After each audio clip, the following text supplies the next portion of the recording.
Good morning, members, and to our members of the public who are here in our gallery, and to the viewing public who are watching through our live feed and our social media platform.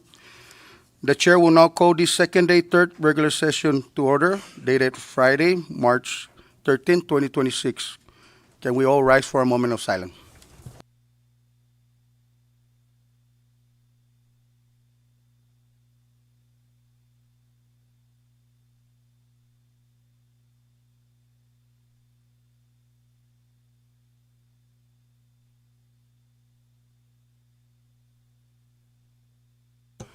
Thank you, members. Madam Clerk, please call the roll. Representative Adda, Geiger. Representative O'Don, Representative Atto, Present. Representative Aquino, Present. Senator Babauta, Presente. Representative Benavente, Representative Camacho Angelo, Representative Camacho Diego, Representative Camacho Joel, Geiger. Senator Castro, Stiger. Representative Flores Joseph, Present. Representative Flores Marisa, Present. Senator Magofnia, Representative Manglonia, Present. Representative Omar, Geiger. Representative Palacios, Geiger. Representative Rangamar, Present. Mr. Chairman, Stiger. Representative Villa Gomez, Present. Representative Fumo, Present. Representative Yangtamai, Representative Benavente, Senator Magofnia, Present. Representative Yangtamai,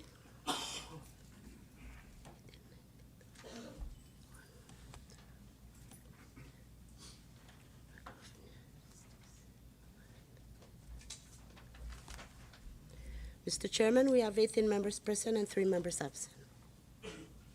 No, 18, 19 members present and 2 members absent. Thank you, Madam Clerk. With 19 members present, we have duly established a quorum to conduct today's order of business. Please take note that Representative Denita Yangtemay is hereby excused on today's order of business, and Representative Roma Benavente should be joining us momentarily. So with that, as the chair mentioned earlier before we had this session, we will enter into recess, and there will be a presentation of a House commemorative resolution for the family and members of the late Melvin Sakisat. So we are now under recess, short recess.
Test. It's on? No. Okay. Are we all set? All right.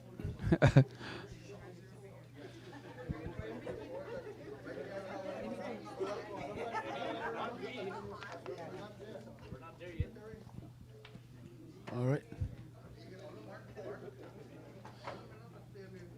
All right. All right. Buenas, Ofade and Lesor Mamay, everyone. Before presenting this resolution, I would like to share first a short personal story about my relationship with Brother Melvin. Many people know here that Melvin and I shared a long connection through sports. We were teammates on various softball, basketball teams, and I must say most of it we won the championships.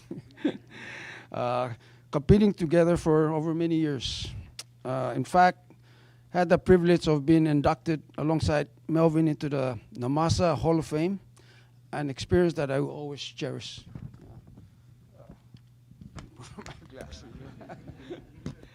All right. But what many people may not know is that Melvin and I eventually discovered that we were closely related. It wasn't until during many of our conversations after basketball games, softball games, and some sessions, talking stories the way athletes do, we began tracing our family connections. Yeah? Through those conversations, we discovered that Sakisat and Rangamar had a tracing of clan lineage, and we began getting more close with that, through knowing that. Through those, what else? Also, I know getting emotional here, but from that point on, our friendship carried on deeper meaning because we realized we were not just teammates, but we were family. And that is how I always remember Melvin, not only as a teammate, not only as a fellow athlete, but as a family. Also, Melvin grew up in the north side, a little bit younger than me, but I also grew up with his family that lived mostly on the south side. I don't know if they'll hear this. Brother Mart was a great athlete himself. Telling you he was, unfortunately our brother has the title because he's in the Namasa Hall of Fame. Sorry, brother. And our brother Al over there, Al, we became best of friends in middle school, Hopwood Junior High School. We were best of friends. And then our brother Manny's here, no? Oh, man, sad. But yeah, he's our big brother. Grew up in Susupi, playing a lot of soccer, fast pitch. I think that era you would call Sakati era because we've been to play soccer before the soccer field was at the Joten Kizu Library. And there are times like, we want to play, they taught us to get Sakati for Chiba or the Wakan. We'd be parking our truck and run to play soccer first before heading back home. So yeah, those were great memories, guys. And enough of the reflection. Okay, let me get on with the commemorative resolution. Today, we rise with both solemn respect and deep gratitude to present a House commemorative resolution honoring the life and legacy of Melvin Wayne Kamatsu Sakisat, son of the Northern Mariana Islands, whose life reflected service, dedication, and unwavering commitment to family, community, and country. It is my honor on behalf of the Northern Marianas Commonwealth Legislature to present this resolution recognizing the life and legacy of Melvin Wayne Sakisat. Melvin was a proud son of Saipan who lived a life defined by service, dedication, and love for his family and the community. He served our nation with honor in the United States Army. And throughout his life, he remained deeply committed to giving back to the community he loved. For more than 3 decades, Melvin made a lasting impact in our sports community as a talented athlete, mentor, and coach. His dedication to athletics and youth development earned him induction into the Sinamay Sports Hall of Fame in 2014, a recognition of the legacy he leaves behind. But beyond all his accomplishments, Melvin will always be remembered as a devoted husband, father, grandfather, and a friend. A man whose humor, kindness, and hard work touched many lives. If you know Melvin, he is one of a kind. He's one of the only person who, like, if you could pay to watch, you would pay to watch him because he was a showman. Yeah, you always enjoy the game. He's always talking and making everybody loose and relax. If you're not our team though, you didn't like Melvin. To his wife, Ruth Ann, his children, grandchildren, and extended family here. Please know that the people of the Commonwealth join you in honoring his memory and to celebrate the life he lived. On behalf of the Sinamay legislature and the people of the Commonwealth, please accept this resolution with our deepest respect and condolences. At this time, it is my privilege to present this commemorative resolution honoring Melvin Wayne Camacho Sakisat. I might read first. Commemorative Resolution 24-6, the House Commemorative Resolution to recognize and commend the late Melvin Wayne Camacho, Sakisat for his exemplary service and selfless dedication to the Commonwealth of the Northern Mariana Islands, and to extend the heartfelt condolences of the House of Representatives to his bereaved family. And also, if I may, if any of our colleagues want to say a few words, please, and maybe even the family after. Anybody, colleagues, want to say a few words? We're good? Ruth, anybody in the family want to say something, please? I just want to thank all of you in the House and Senate for this very beautiful honor for my husband. I miss him so sorry. Thank you. On behalf of our family, just like to thank all of you guys for this honorable mention from my father. Thank you very much. Now we take picture, no?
We are back on our preliminary session, and before we went into a recess to present a House commemorative resolution, we were at roll call, and before we rise back, there was no objection that we remain on roll call to allow the clerk to call Representative Roman Benventi for the record.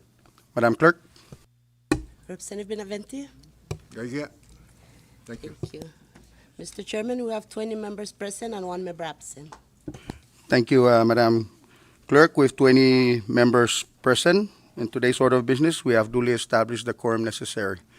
With that, we now move down to item B, reading and approval of the journal. Madam Clerk? Mr. Chairman, we have one. We have one SNILD Journal number 24-10, first day, third regular session dated February 3rd, 2026. Thank you, Madam Clerk. I now recognize the floor leader for the proper motion.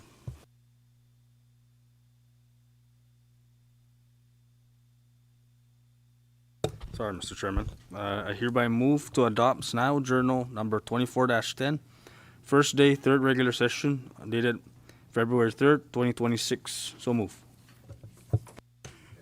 There is a motion offered by our floor leader for the adoption of SNILD Journal number 24-10, and it has been seconded. Discussion on the motion. Ready? All those in favor, please say aye. Those opposed, say nay. The ayes have it. Motion is adopted. Thank you, members. That brings us now to item C, public comments, and at this time, we open the podium for our members of the public who are here to provide oral testimony. I ask everyone that we provide oral testimony with items relative on today's order of business, and you have 5 minutes. Please state your name for the record. Thank you. You may proceed.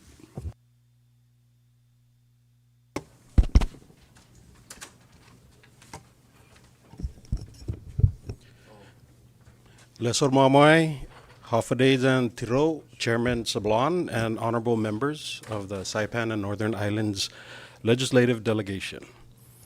My name is Kodep Ogumaro Uladong, and I appear before you today with sincere appreciation to thank this delegation for its support and appropriation through House Local Bill 24-50 toward the Micronesian Islands Forum Regional Education Committee's inaugural Education Leadership Summit, which the CNMI will host here on Saipan from April 20 to 22nd of this year. This summit is an important milestone for our region. It was proposed and endorsed during last year's Micronesian Islands Forum meeting in Majuro, Republic of the Marshall Islands, under the leadership of Her Excellency President Hilda Heine, where our leaders recognized the need for stronger collaboration and a shared platform to address the challenges facing our schools and our students. Further support was expressed this past October through a resolution passed during our hosting of the annual Association of Pacific Islands Legislatures General Assembly meeting, where APIL members committed to coordinated regional advocacy to secure sustained and predictable funding for teacher training, workforce development, culturally relevant curriculum, digital access, and community-based cultural education. With your support, the CNMI will now host education leaders from across Micronesia for this inaugural gathering under the theme Rising Tides, Rising Leaders, Empowering the Next Generation of Navigators. The summit will bring together leaders from K-12 systems, higher education institutions, and regional partners to strengthen collaboration and align our education systems to better support student success from school to career. Over the course of the summit, participants will focus on several key areas: regional collaboration and shared learning, where leaders exchange ideas and solutions to common education challenges across our islands; future-focused leadership and systems alignment, including strategies related to funding stability, artificial intelligence in education, and stronger workforce pathways for our students; cultural, youth, and community empowerment, ensuring that indigenous knowledge, language, and our shared Micronesian values remain central to the education of our next generation. In fact, just last week, I met with all members of the Youth Congress to discuss, among other issues, the youth leadership component being planned for the inaugural summit. Your support today allows the CNMI to serve not only as a host, but as a regional leader in advancing education collaboration across Micronesia. On behalf of the organizing committee and our regional partners, I extend my sincere gratitude to the Saipan and Northern Islands Legislative Delegation for recognizing the value of this effort and investing in the future of our island students and educators here and across Micronesia. I'd also like to recognize and thank Director Donna Flores, our Planning Committee Chair, for her effort in bringing this request to your attention. The education landscape is evolving quickly, and it is imperative that we stay as close to the curve as possible for the benefit, sustainability, and success of our island communities. Sidus Masids and Olamai for your support of this initiative. Thank you very much. Thank you, Mr. Kodep Uludong. Podium still open.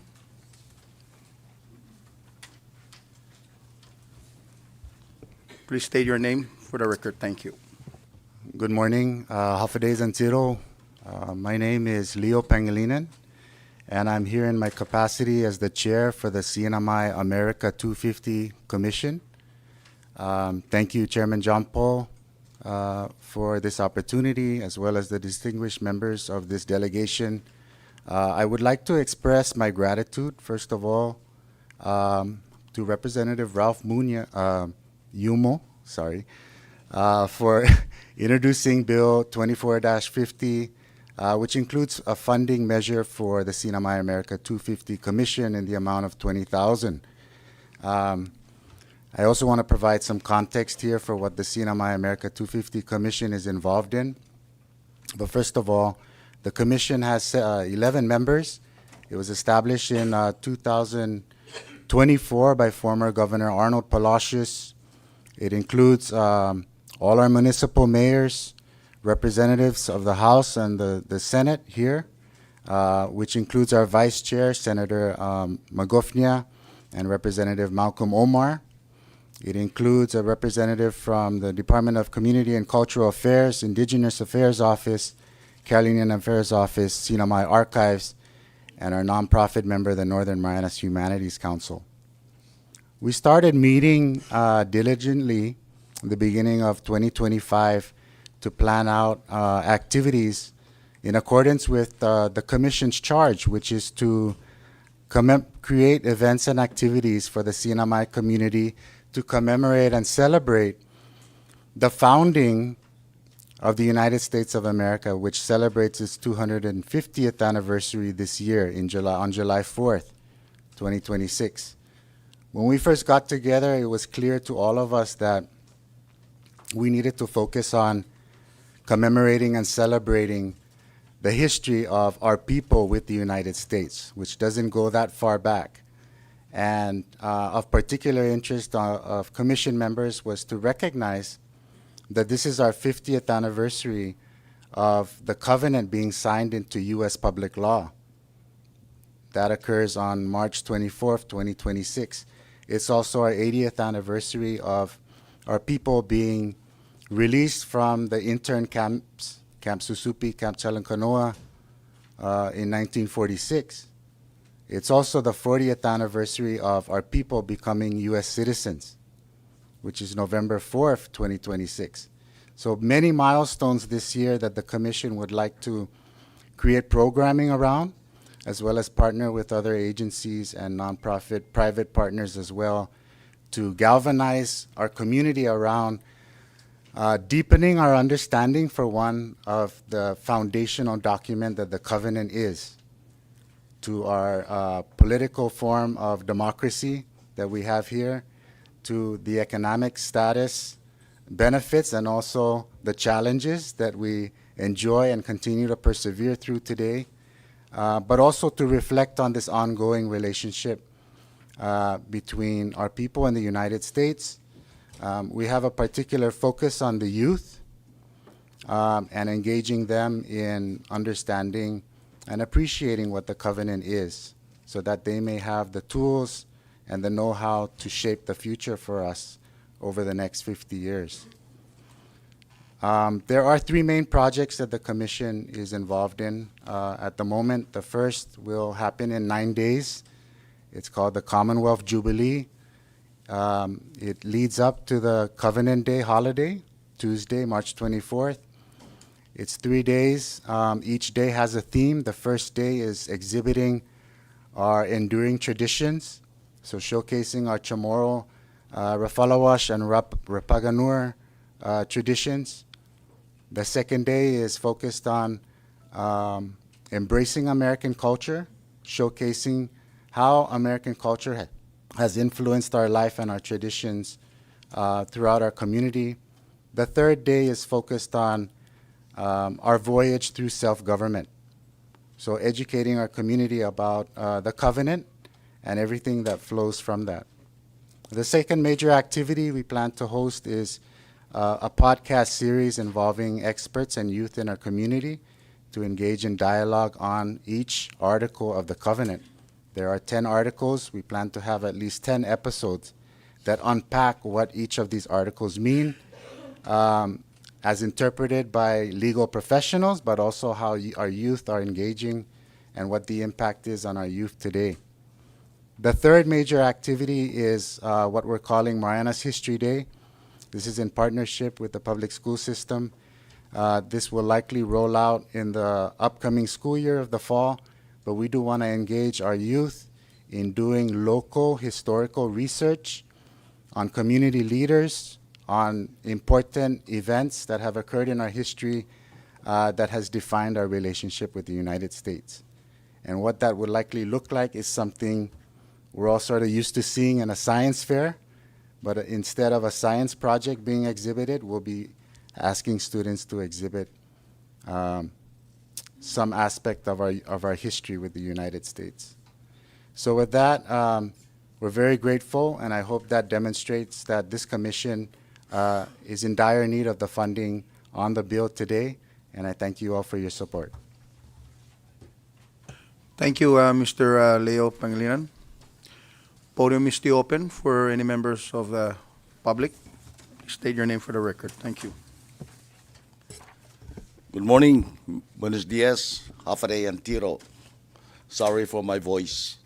Mr. Chairman, a member of this body, and good morning to all the members of the community out here in the gallery. Mr. Chairman, I'm here to respectfully seek your utmost support and consideration. At the same token, I'm in support of the House Bill, Local Bill 2446, House Local Bill 24-48, and House Local Bill 24-50. As the mayor for this municipality, Mr. Chairman, a member of this body, the House Local Bill 24-50, Section B6, 100,000 appropriation. I really appreciate for seeing the needs of the mayor to appropriate this 100,000. And on Section B14, the 100,000 to include the liberation.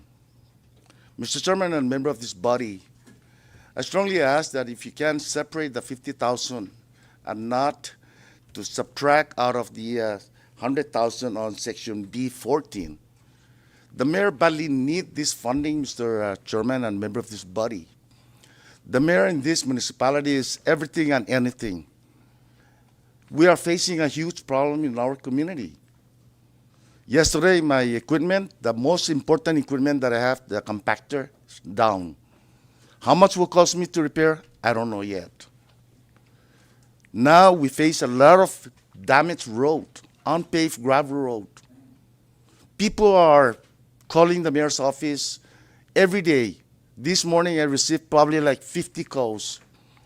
All over part of the island, people are calling because of the damaged road. The biggest road that we're facing now is the Chalanquiza, Chalangalaidi, then Falapi area. Yesterday, a massive erosion Wassaw Road, out to the main road. The mayor again respond. Public Works as well. We're really working hard, to promote this safety. The other concerns that I have that is considered unfunded mandate that I'm facing. Mr. Chairman, we have a serious problem in our community.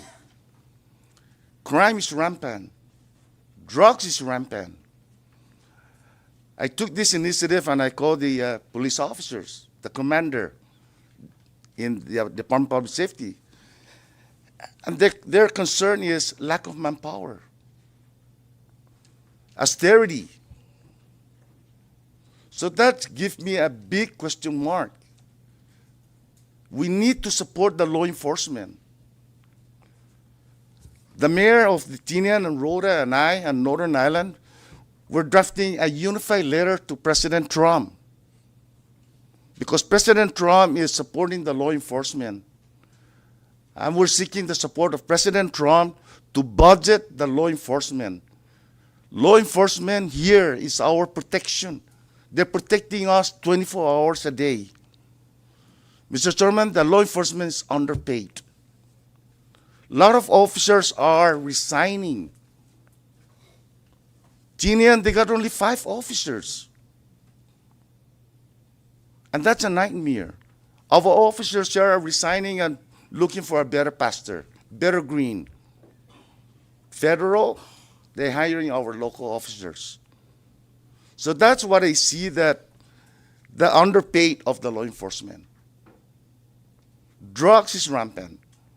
Officers in Rhoda, officers in Tinian, some, based on the information we gathered, involved in drugs. So I'm sending a letter to the FBI and to DEA to please come in, help our local law enforcement before something seriously happens in our community. Mr. Chairman, it's a very critical. This is not just the mayor's problem. It's our problem. You guys are the municipality as well. This is the 3rd senatorial district. I want to embrace with each and every one of you. Let's work together. We just signed an MOU with the PSS, all the mayors, about the traffic zone in school. 2 days ago, a pedestrian got struck on the pedestrian crosswalk. We have a lot of. The mayor is not just to repair the road or to boost car along the road. It's all over in the community. The mayor is in charge of the municipality as well as you, the local delegation. So please, let's work together and consider the funding to the mayor. Just like I said, Mr. Chairman, I create these youth sports. It's not just for fun. There's a reason why I create that sports. Kids are already entering to drugs. So that program is to curb them from drugs and other criminal activity and to promote a healthy lifestyle. As we always mention, youth are the future leaders. Are we sincere? I don't know. I don't know. My background is a law enforcement. I don't react. I go to proactive, not reactive. So if we all embrace to one another, it's enough that we are facing economy situation. I've been barking about what can we do on the island. The economy is not functioning. No industry to drive the economy. So now this is the time to start be creative. Let's take a look at the land. Let's take a look at the water. This is the only 2 major resources that we have here. Let's promote farming. I've been barking about let's give our local people $1 per acre per year, at least for 10 years. Let's look at CEDA. What's the possibility of the CEDA on their interest? Let's give, out a 1% APR, whoever's interested to purchase a boat and go out and fish. And we put these 2 together. We can have sustainability. We can have the food security. This is a serious issue in our community. We're no longer in the luxury mode, Mr. Chairman. We're on survival mode. On the other hand, Mr. Chairman and member of this body, on the miscellaneous part, I want to also, humbly request your utmost consideration, members, and support to the Micronesian Legal Service on their requests. I myself, people are coming to my office seeking for help, civil matters. Sometimes I ask myself, am I the mediator? I have a situation 2 weeks ago. A dispute. I'm not a lawyer, but I try my best to mediate the problem. So again, the mayor is just all over anything and everything, Mr. Chairman. My office is open to each and every one of you to work hand in hand to promote a safe community, safe village, and a clean island. Jesus Mosi. Jesus Mosi, Mayor RB Camacho. The podium is still open for any of our members of the public who wish to make oral testimony. Please state your name for the record. Thank you. Good morning, Chairman Sablon, honorable members of the Saipan and Northern Islands Legislative Delegation. My name is Victoria Bellis, and I appear before you today as the Program Manager of the CNMI America 250 Commission. I respectfully offer and ask for support of House Local Bill 24-50, which is the proposed appropriation of $20,000 to assist the Commission in carrying out its work as we approach the 50th anniversary of the covenant to establish a Commonwealth of the Northern Mariana Islands in political union with the United States of America. As we approach this important milestone, one reality has become increasingly clear. While the covenant remains the foundational document of the Commonwealth, there is a substantial lack of awareness, conversation, and public understanding about what it is, why it exists, and what it means for our people today. For many in our community, including myself, the covenant is something they may have heard about in passing, but rarely discussed in meaningful or practical ways. Yet, this agreement shapes nearly every aspect of our lives. It defines our political relationship with the United States, establishes the framework for our government, protects land ownership, and underpins the economic and civic systems that sustain our islands. At a time when national and territorial conversations about governance, rights, and political status are becoming increasingly complex, it is more important than ever that our people understand the document that defines our Commonwealth. The covenant is not simply a historical artifact. It is a living agreement that continues to guide our economy, our institutions, and our relationship with the United States. But understanding the covenant cannot be the responsibility of educators, historians, or commissions alone. It must also remain a central priority of leadership. The covenant was not intended to sit quietly in the background of our governance. It was meant to be actively understood, examined, and stewarded by each generation of leaders entrusted with the responsibility of guiding the Commonwealth forward. Anniversaries such as this invite reflection, but they should also invite renewed analysis and engagement from those who shape public policy, such as yourselves. As policymakers, you carry the responsibility not only to administer government under the covenant, but to continually examine how this agreement serves our people, how it protects our interests, and how it must be understood within the changing realities of our time. This is why the work of the America 250 Commission matters. The Commission is not simply planning commemorations or parties, so to speak. Its work is about fostering public dialogue, strengthening civic understanding, and ensuring that the story of the covenant is not confined to textbooks or ceremonial occasions. It is about bringing this conversation into our classrooms, into our communities, and our public life.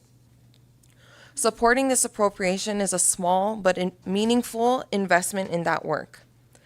It is an investment in civic understanding. It is an investment in partnerships across different public sectors.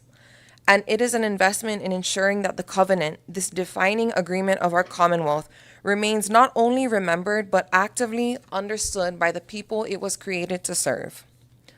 Because the strength of any political agreement is not measured by the words written on paper, but by the extent to which the people and leaders who inherit it choose to understand it. The covenant shaped the future of these islands 50 years ago. The question before us now is whether we are willing to understand it well enough to shape the next 50. With that, I respectfully ask for your support of this appropriation and House Local Bill and for the continued work of the CNMI America 250 Commission. Sizusmasi Zangiliso for your time and consideration. Thank you, Ms. Victoria Belas. Podium is still open for any of our members that wish to make oral testimony. Please state your name for the record. Thank you. Good morning, Ali, Hafade and Tiro, Mr. Chairman JP Sablon, and honorable members of the SNILD. My name is McQueen Masaharu. I am the Vice President of the nonprofit organization Bilao Amateur Softball Association, and I'm here with my officers and board members. I respectfully submit this statement in strong support of House Local Bill 24-50, which proposes the appropriations of funds to the Bilao Amateur Softball Association. The Bilao Amateur Softball Association started in the 90s and is still running until this day. We are serving 18 masters and women's divisions and 16 teams for the male division, so that's 34 teams per year. Softball has long served as a meaningful community activity that promotes teamwork, discipline, and healthy lifestyles among our youth and adults alike. The Bilao Amateur Softball Association has played an important role in organizing leagues, maintaining competitive standards, and providing opportunities for athletes to develop their skills while representing our community with pride. Appropriating these funds to support the association will help strengthen local sports programs by improving the Dandan Bowfield press box and dugouts. These investments contribute not only to athletic development, but also to community engagement and youth mentorship. By supporting House Bill, Local Bill 2450, the legislature will be helping ensure that softball programs remain accessible and sustainable for current and future generations. The continued success of the Bilao Amateur Softball Association will foster positive community involvement and provide constructive outlets for our young people. Thank you for your consideration and for your continued commitment to supporting community-based sports and youth development. Kumpman Masulang, thank you very much. Thank you, Mr. McQueen Masaru. And if you can submit your written testimony, thank you. Podium still open. Please state your name for the record. Thank you. Half a day, good morning. Buenos dias, Tiro. I'm Jane Mack. I'm here on miscellaneous communication, 24-111. I've worked at Micronesian Legal Services in the Marianas since November 1984. We provide civil legal assistance in civil legal matters to poor people in the Marianas. We represent clients, we give advice, we consult with them, we prepare documents, we go to court, we handle appeals. We also do community education. We also collaborate with other agencies like NMCL, and we work in domestic violence. We collaborate with CARADOT and the coalition. We do housing matters. We have worked with the Homeless Coalition and participated with NMHC. Our goal, our mission is access to justice. And those of you who know me think of me as the directing attorney of the Marianas office, and I have held that position from 1984 until February 28th of this year. I'm no longer the directing attorney. I am phasing out, I'm transitioning to retirement. And so I want to introduce our new directing attorney, Mr. Christopher Heeb. And while he's new to the position of the directing attorney role, he's not new to the Saipan, he's not new to the Marianas, he's not new to MLSC. He's been my right-hand staff attorney since January 2014. And so he will also be speaking on this same communication. We really need your support. Otherwise, also present in the chambers are some of our staff. If we don't get it, one of them will be terminated. There's just no way we can survive without additional funding. And while that would impact them, that would have even more consequences for our community, which is facing economic challenges. And there are more poor people who need legal services. So with that, I'll turn it over to Mr. Christopher Heeb. Thank you. Thank you, Ms. Jane Mack. Please state your name for the record. Thank you. Thank you. My name is Chris Heeb.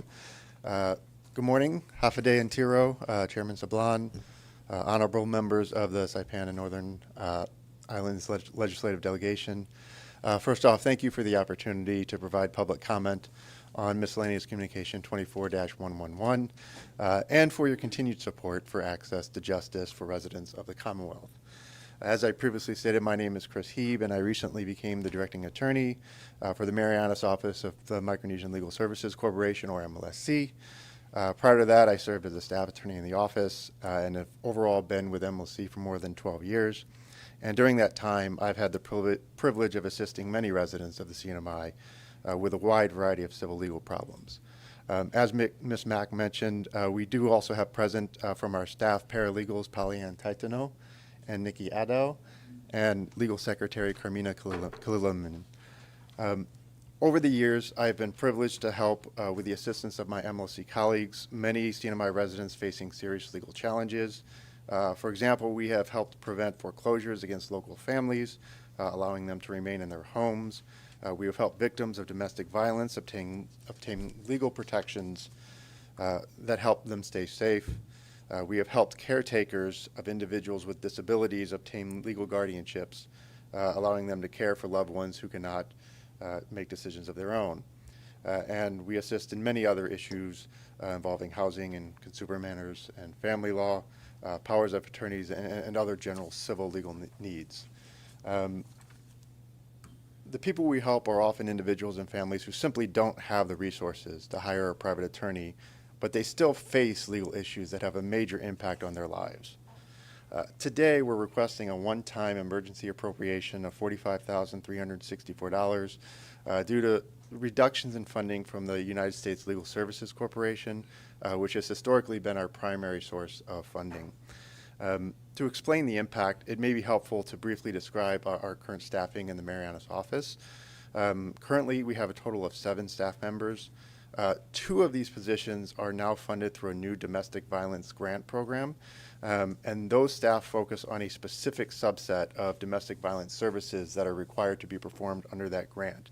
And this expands the services that we are able to provide to domestic violence victims and survivors. However, it is important to note that our general civil legal services program also handles many domestic violence cases, and that work still continues even with the grant.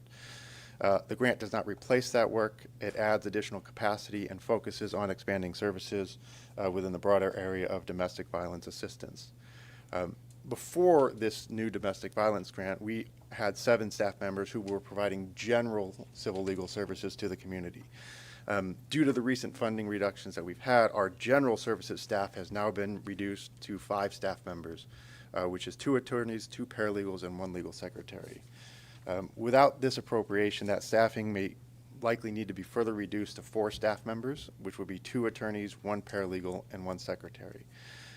This request is intended to help ensure that our general services staffing can remain at 5 rather than being reduced to 4. This reduction is significant because our paralegals play a critical role in delivering services to the public. They conduct the client intake process, which is required to determine eligibility for our services. They also assist residents with preparing important documents such as powers of attorney, deeds, wills, and affidavits. Additionally, they help with other legal forms and provide free notary services to the community. If our office is reduced to only one paralegal, most of that person's time will likely have to be devoted to intake and eligibility screening. That would reduce significantly our office's ability to assist residents with many of these everyday legal needs that people can rely on us for. It'll also reduce the capacity of our attorneys who have to cover paralegal duties if the sole paralegal is unavailable or out on leave. Each year, our Marianas office assists hundreds of CNMI residents with civil legal problems that affect their homes, their safety, and their families. Approximately 95% of the matters handled by our office involve residents of Saipan, so the services supported by this request will primarily benefit the constituents of this delegation. When civil legal problems are addressed early through legal aid, it often can prevent larger problems later and can reduce strain on both courts and other government services. This appropriation would allow us to retain the second paralegal, helping to ensure our office can continue to provide both intake services and the practical legal assistance to the residents of Saipan. I thank you for your time and your consideration of this request, and also for your continued support of access to justice in the CNMI. Thank you. Thank you, Mr. Chris Heap. Podium is still open. Please state your name for the record. Thank you.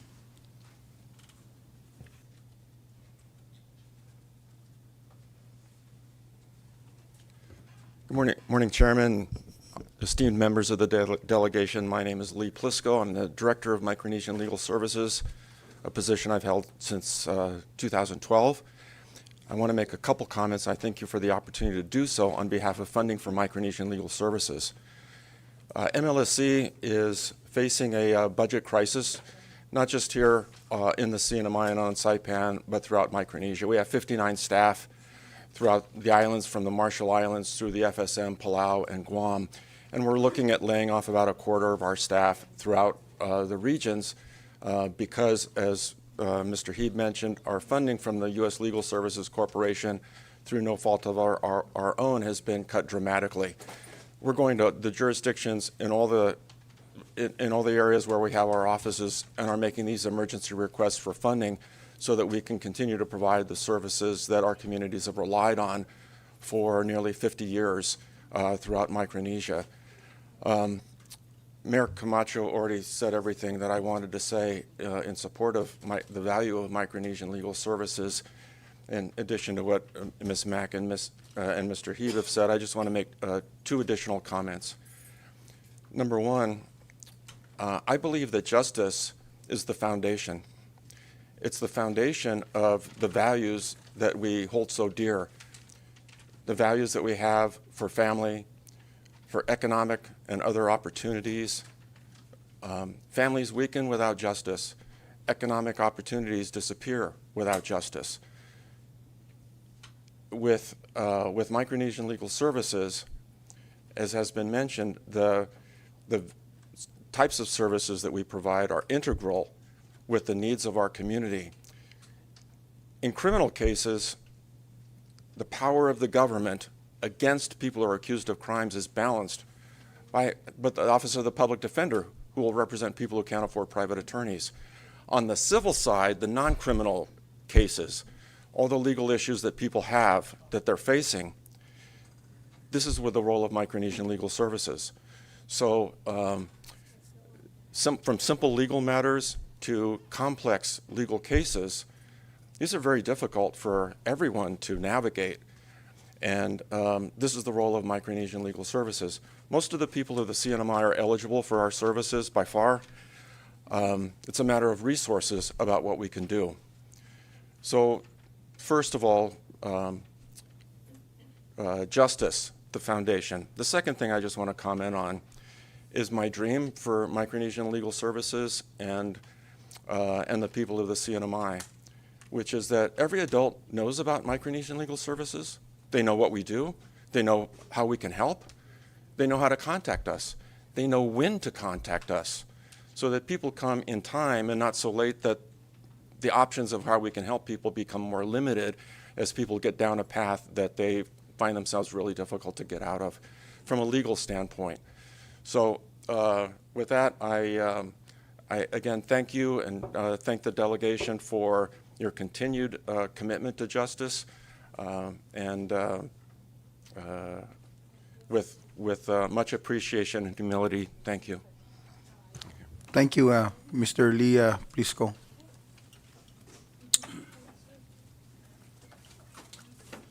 Good morning, Chairman, officers, and members. I am Joseph Atto, the event coordinator for CCHC.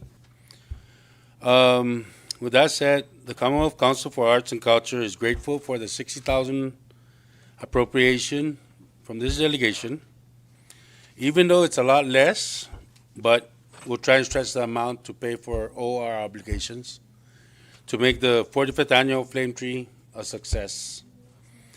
Again, thank you, Jesus Masi and Gilisol. Thank you, Mr. Joe Atto. Podium still open. Please state your name for the record. Thank you.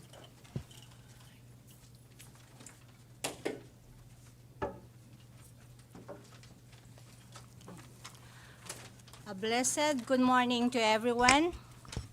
My name is Aurora Decibel, President of Manamco, and I am speaking to support of SLB 24-50, especially the funding for the ID card printer for the Senior Citizen Discount Card Program. The Senior Citizen Discount Card is very important to us elders.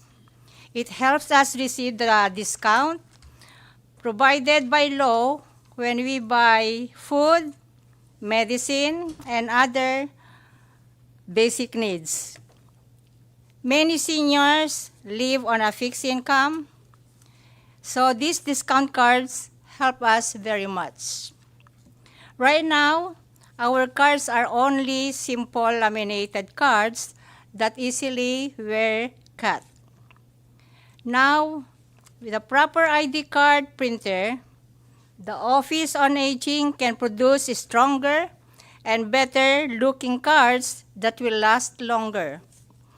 It will also make our elders feel proud to carry a card that represents them with dignity. Our seniors have given many years of service to our island, our culture, and our families. Supporting this improvement in a simple way to show respect and appreciation to the Manamco. On behalf of our seniors, I respectfully ask for your support of SLB 24-50. I thank you and good morning. Thank you, Ms. Aurora Decibel. Podium still open. Please state your name for the record. Good morning. My name is Cecile Ogublas. I work for Office on Aging, and I'm here representing on behalf of our director, Mr. Walter A. Manglonia. Good morning, honorable members of the delegation.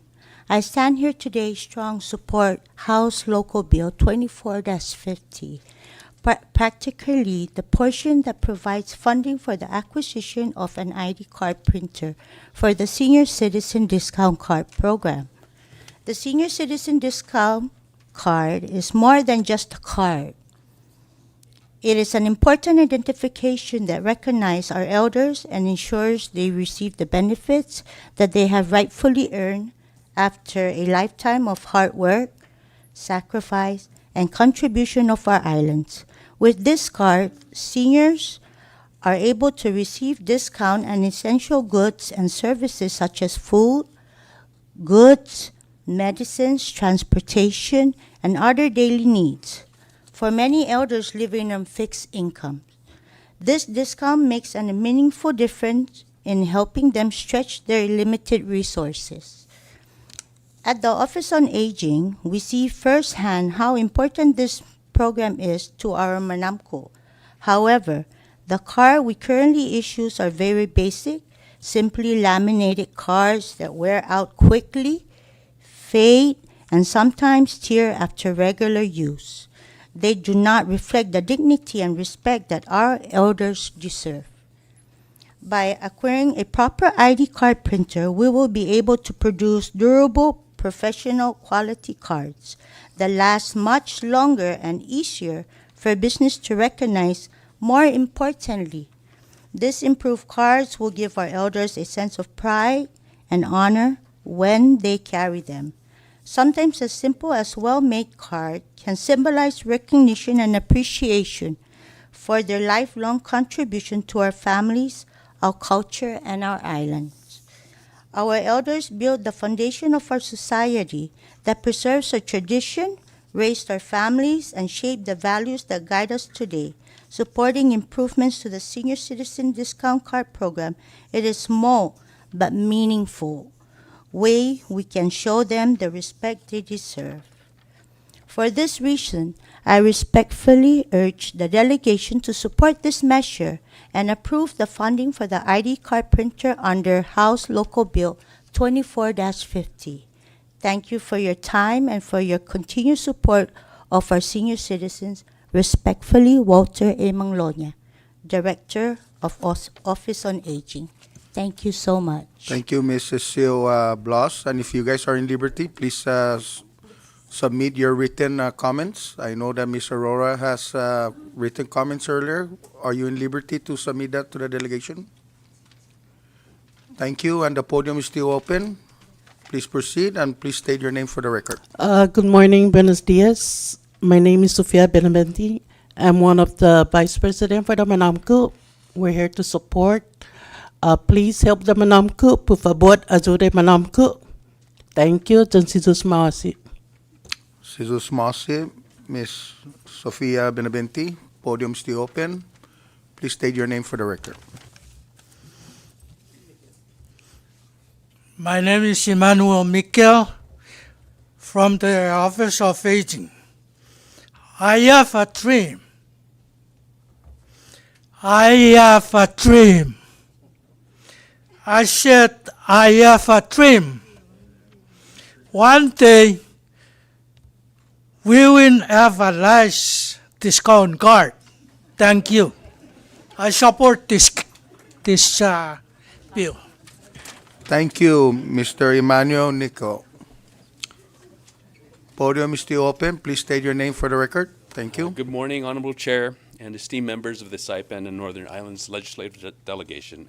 My name is John Diaz, and I appear before you today as Chair of the Communications and Marketing Committee for the CNMI America 250 Commission to respectfully express support for House Local Bill 24-50 and proposed appropriation for the CNMI America 250 Commission.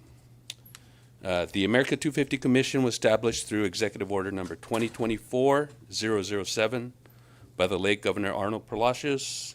His leadership recognized the importance of commemorating this historic milestone in our shared history. Created in August 2024, the Commission was tasked with coordinating the commemoration of the 50th anniversary of the Covenant to establish a Commonwealth of the Northern Mariana Islands in political union with the United States of America. The executive order directs the Commission to promote public engagement through educational programs, exhibitions, cultural performances, festivals, and conferences. These activities invite our community to reflect upon the defining moment in the history of the Commonwealth. Governor Palacios understood the profound significance of the Covenant. It is the foundational document that defines the Commonwealth of the Northern Mariana Islands. It formalized our political relationship with the United States. It established the framework for our democratic government and affirmed our identity as the Commonwealth of the Northern Mariana Islands. Yet the Covenant represents more than a legal agreement. It embodies the aspirations, resilience, and determination of the people of these islands to shape their own political future while preserving the cultural identity and heritage that define our community. Prior to the Covenant, the Northern Mariana Islands were administered as part of the United Nations Trust Territory of the Pacific Islands. During this time, the people of the Marianas clearly and deliberately expressed their wishes for political self-determination. That vision was realized in 1975 when the covenant was approved by plebiscite. In 1976, it was enacted into United States law, and on November 3rd, 1986, the trusteeship agreement for the Pacific Islands formally ended with respect to the Northern Mariana Islands, completing the transition to Commonwealth status under the United States. The covenant established the foundation for the Commonwealth's democratic system of government, creating our three-branch structure and providing for local self-governance under a constitution of our own making.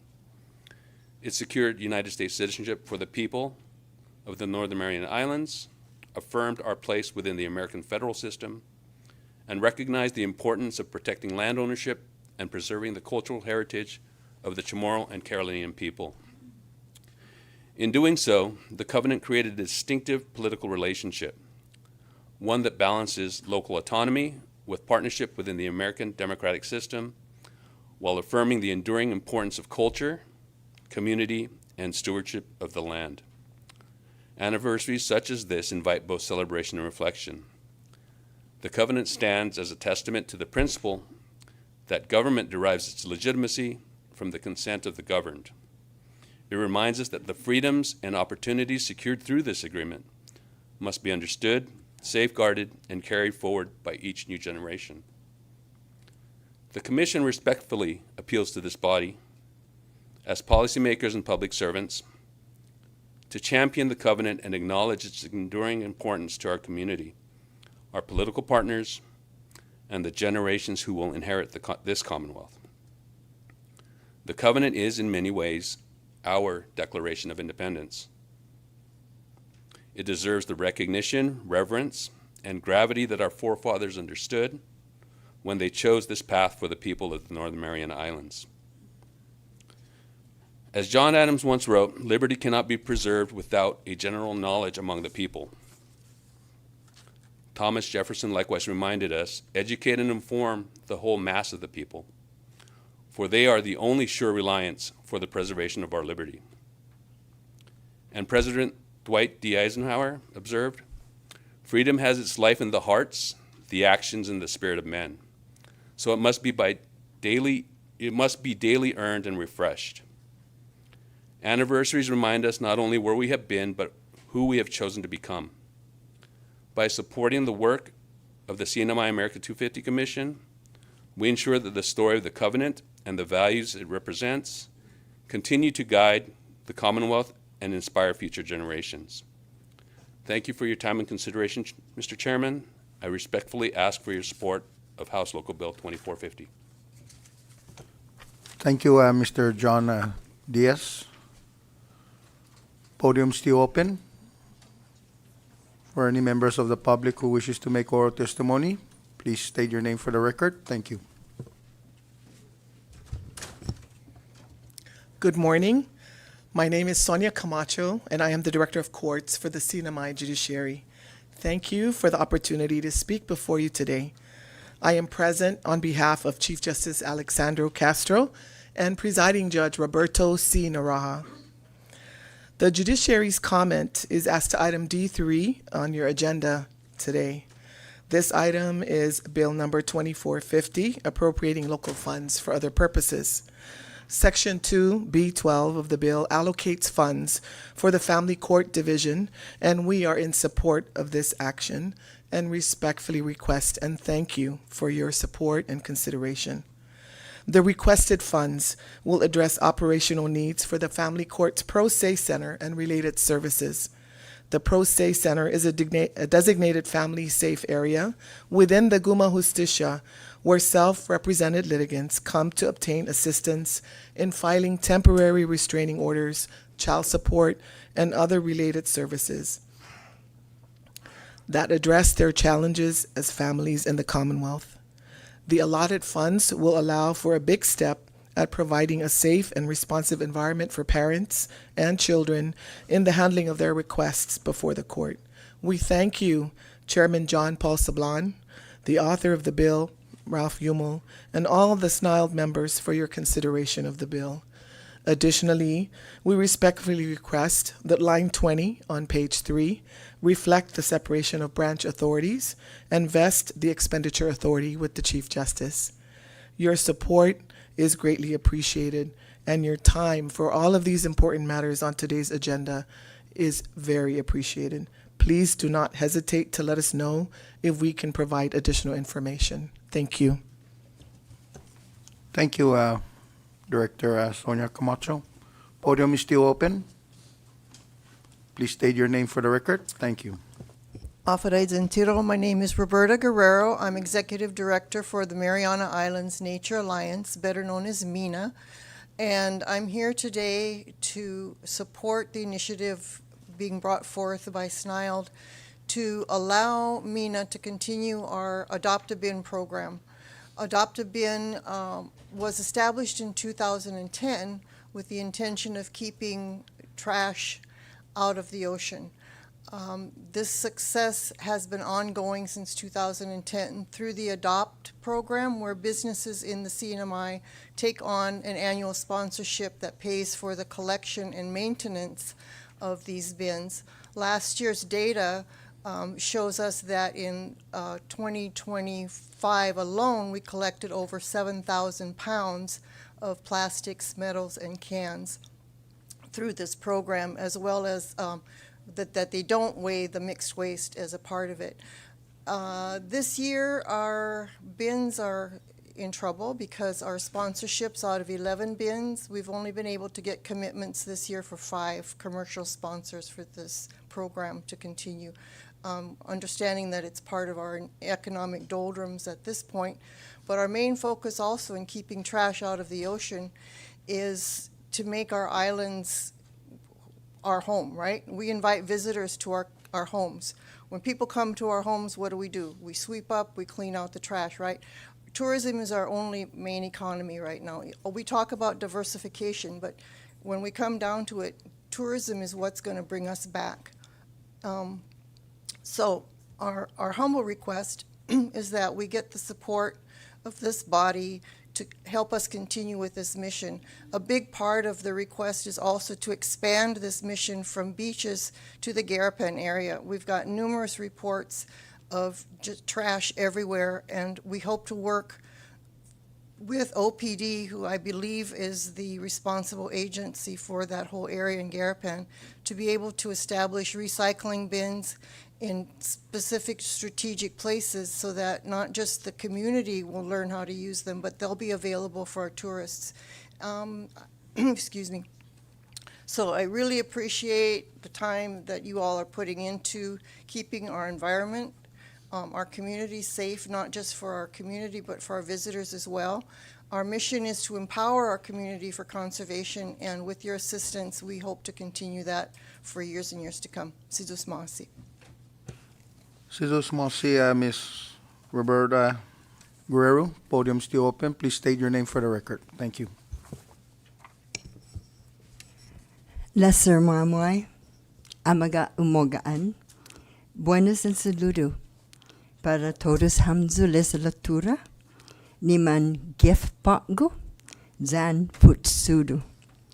Guahu si Francis Manibusan Sablon, y Secretarian y Chamberlain Cultural Village Incorporated. Sizu Usmasi, Hiliso, Atahi Nehi, Nihatihan, Pudi Suputasyon Mizu, para estina animo na inetnun. Be fino English pago. Zabe taitay esti mensahin mami. The Chamberlain Cultural Village Incorporated, also known as CCVI, thank each and every one of you, distinguished members of the Saipan Northern Islands Legislative Delegation, in all of your support for our numerous programs in which we aspire to continue to enhance, to uphold, and continue to instill our traditional Chamorro and Carolinian cultural heritage locally and abroad. Our request that you have humbly included in today's session is to fund a part of our annual programs in coordination with our traditional artisans. And under the CCVI, we have several houses. We will undertake 5 major projects. Since our inception in 2003, and on an annual basis, we have consistently highlighted our traditional heritages across various sectors. CCVI's major activities include, in partnership with the annual Nippon Domonaka Friendship Exchange Program to and from Japan, and the annual Christmas in the Marianas, both in tandem with our Marianas Visitors Bureau or Authority.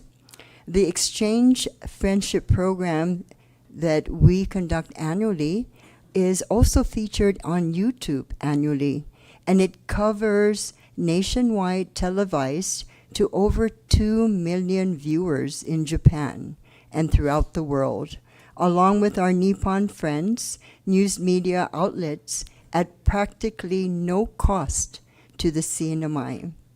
With over 100 dancers and performers from 250 local teams competing, the CNMI CCVI, upon invitation only, participate with other international teams from, for instance, Los Angeles, South Korea, and Russia.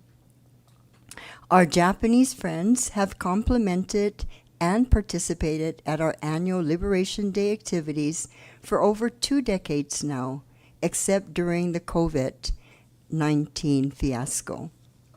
We desire to complete the Marianas Visitors Authority funded 40-foot Chamorro voyaging canoe initiated back in 2017. The project is about 80% complete. Other challenges since and after the pandemic have hindered efforts to fully complete the traditional vessel. We anticipate a floating classroom concept open to our community, especially to our partners in the tourism sector.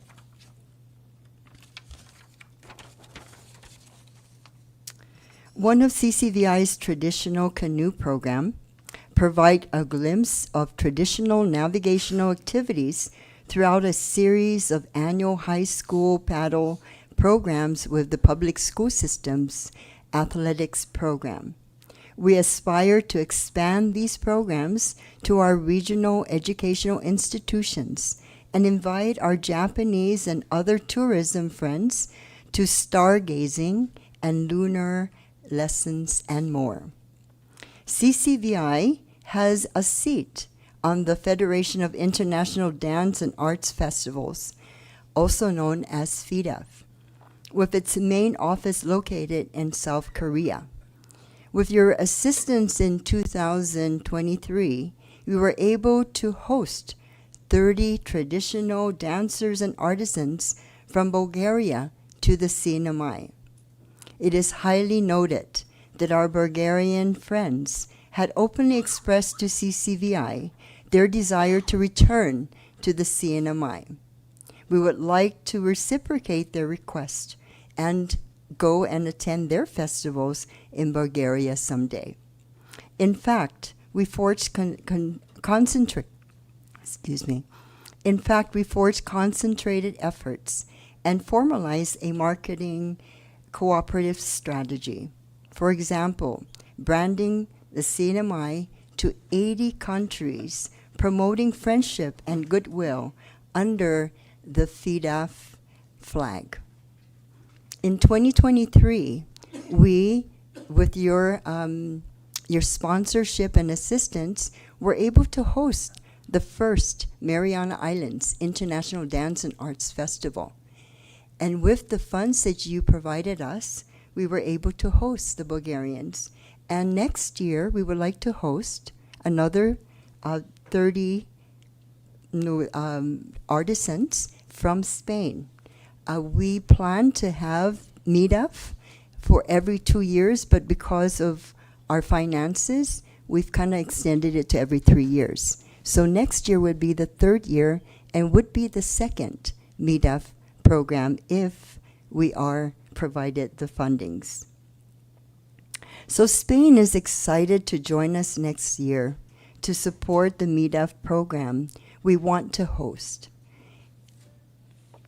The funds that you would be helping us with would be to continue the Christmas in the Marianas, the Federation of International Dance and Arts Festival, which is also MEDAF here, the annual Nippon Domonaka Friendship, which we've been doing for over 20 years along with the Christmas of the Marianas, the annual Mao Fatul Classic, which we've been carrying on and helping sponsor for the past 23 years, the Chamorro Voyaging Canoe, and just to name a few, but those are the main projects that we would like to have the funds assist with.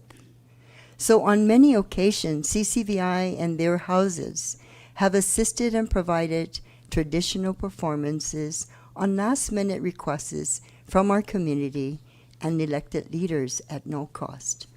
Sizu'us Masi for this opportunity to speak with you this morning, and thank you for the consideration of the Chamberlainian Cultural Village request. Sizu'us Masi, Ms. Frances Sablon. The floor is still open for public comments if anybody else would like to step up to the podium. Please state your name and the agency you represent or company or organization for the record. Thank you. Good morning, everybody. Good morning, Chair and Vice Chair. We see the chairman had stepped out. Good morning, members of the Saipan and Northern Ireland Legislative Delegation. My name is Ray Humo.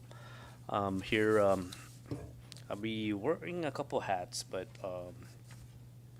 first, of course,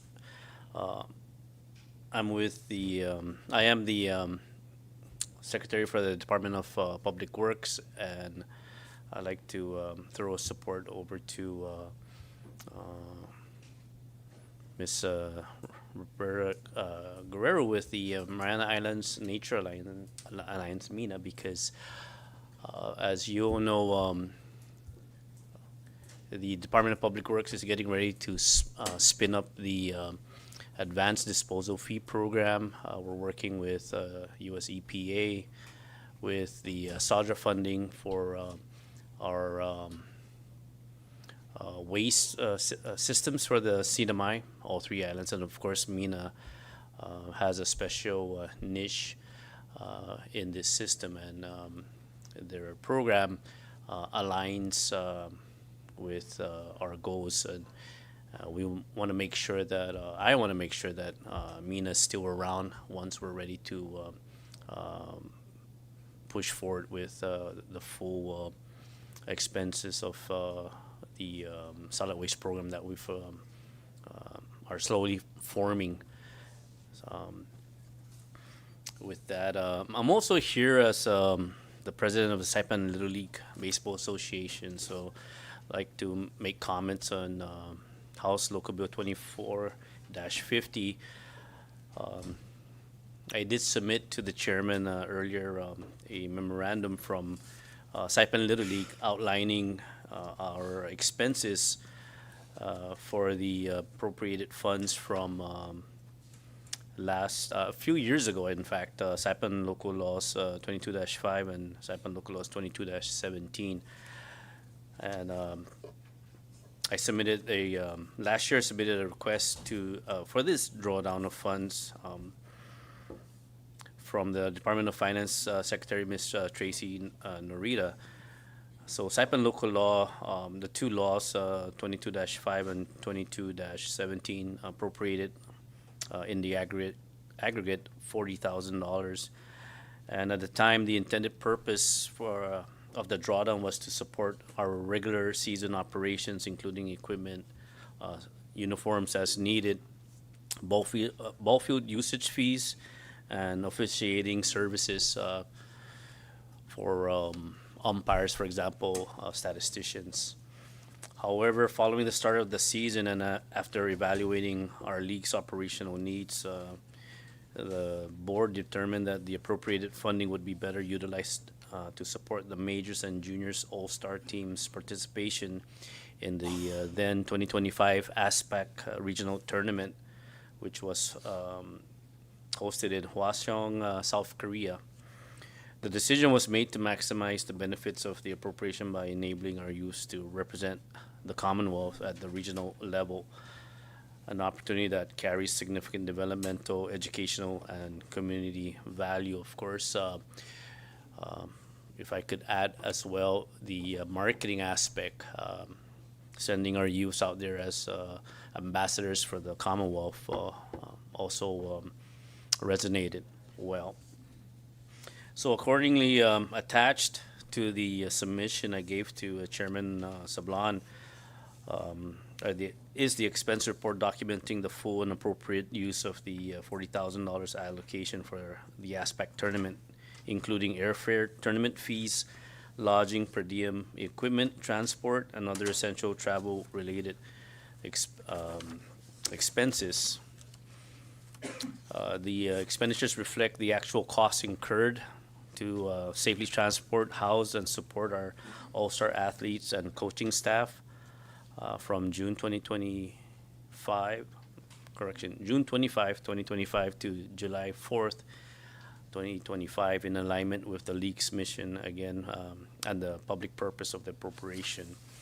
So basically, airline ticket fares totaled $27,227.11. We had to pay travel agency fees in the amount of $680. Our tournament entrance fees for the two divisions, the majors and the juniors, amounted to $11,000. We had an excess baggage fee of $400. We had to pay for early arrival because we had to break the teams up into 2 flights.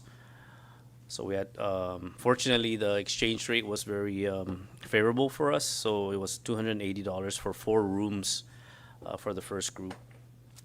We had laundry services incurred at $288.75. We did issue each player a small per diem while they were transiting through Guam. Came out to $1,580.04. So in total, the expenses was $41,455.90. That's for 2 teams. It was over budget, but fortunately, Saipan Little League, we did have residual funds available to cover the costs. So your appropriation went 100% to the Asia Pacific tournament.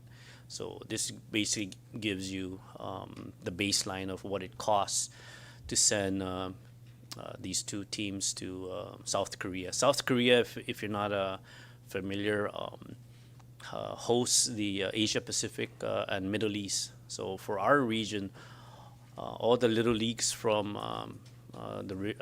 our region and to include portions of India and onwards to Qatar, we all converge for our regional. And the winner for this regional goes directly to the Little League World Series.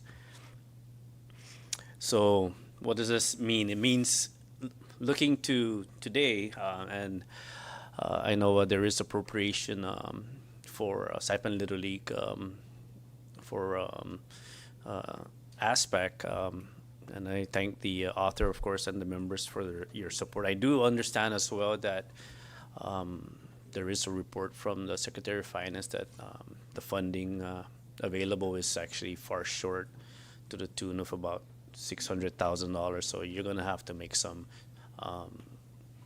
cuts, proportional or what have you. And of course, it's a little bit unfortunate, but it is the reality of the economy and where we are today. So I totally empathize with you guys. It's a tough job that you guys are facing, and you're gonna have to make a decision.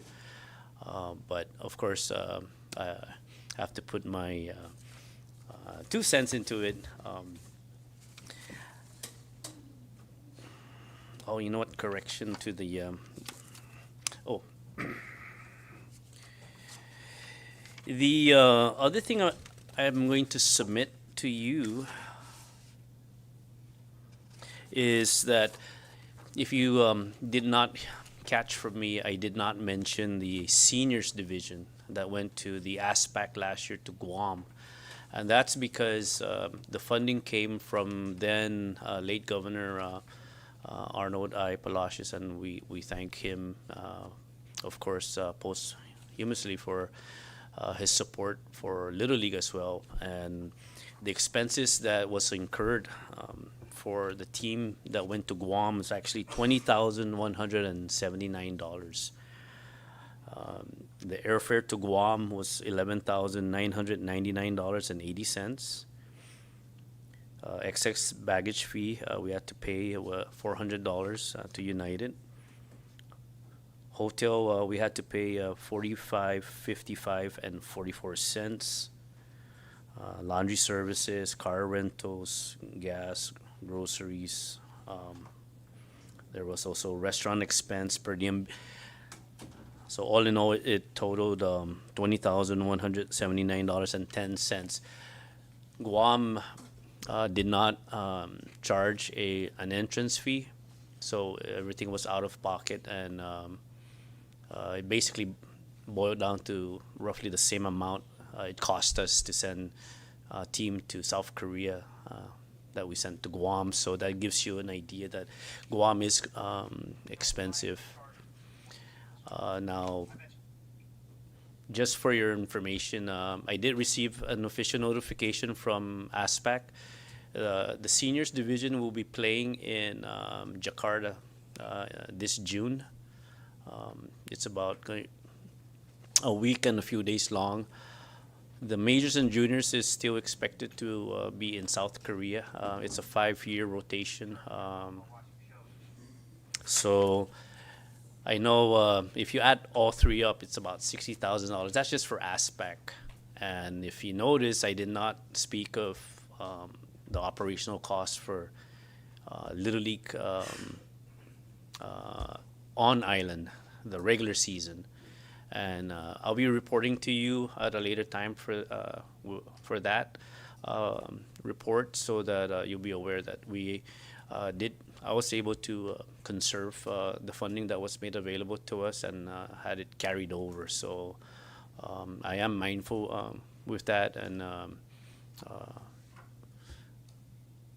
once again, I'd like to just close with saying thank you for your continued support, and hopefully we'll be able to get some support from you guys.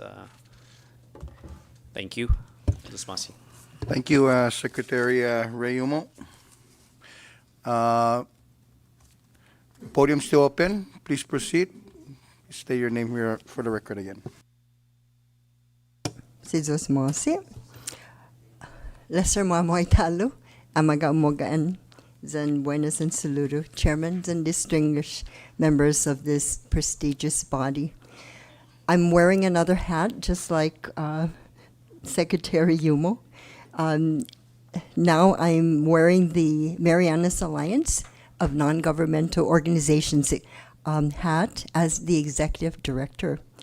I humbly request that you consider for the next session, Mango's request. But right now, I'm highly supporting all of the organizations, the government agencies and departments, their requests today, especially those who commented, such as MINA, the Micronesian Legal Services, CCVI, the Commonwealth Council of Arts and Culture, Little League, America 250, the Manamco, and the mayor of Saipan's office. Sizus Masi Hiliso Atay Nehinihetihan. Sidus Mosi, Mrs. Francis Sablon. Podium still open for any members of the public who are here in the gallery who wishes to make oral testimony. Now I'm back with my other hat. Thank you. Now I'm back with my other hat as the Secretary of the Department of Public Works. So I'd like to thank all the members that have written to me, called me up, of course, Senator Karina Magofnia, Congressman Adda, Congressman O'Don, Congressman Joel Camacho, Congressman, Congressman Joe Flores, everyone. So the last few weeks, we've received an unusual amount of heavy rains. In fact, yesterday we had a groundbreaking for the roundabout down in Garapan, and CIP Administrator Liz Balahaja leaned over to me and said pointedly that this rain that we just experienced is a once in a 15 to 20 year event. Within a very short span of time, barely 2 hours, we had so much rain drop that the entire roadways on Saipan basically flooded. All the drainages, the ditches, the ponding basins overflowed. The one down here just next to the procurement office practically reached its top, and that's unusual. Now, the questions that I've been fielding is, when are we going to start with the repainting, remarkings of the roads? And the process for that is really tedious because to utilize federal funds requires the Department of Public Works, TSD, Federal Highway Office, the engineers, basically to put together a scope of work. And this scope of work is not like drafting a narrative of I want you to repaint a road from this intersection to that intersection. We literally have to do an as-built. We got to draw everything out. We got to be precise with our measurements and detail it in an actual A&E design. You know, I mean, it's shocking to say, but it is how it is. Of course, over the years, some of the drawings that we've had unfortunately not been preserved, so a lot of the work had to be redone.